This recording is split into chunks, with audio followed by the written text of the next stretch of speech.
ফুলের মতো মুখটি যখন ভাসত নয়ন জলে, আদর কইরা মুইসা দিতাম গালে।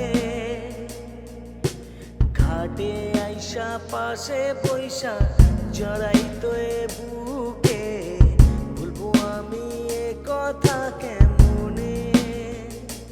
তবে ভালো কেন বাসিল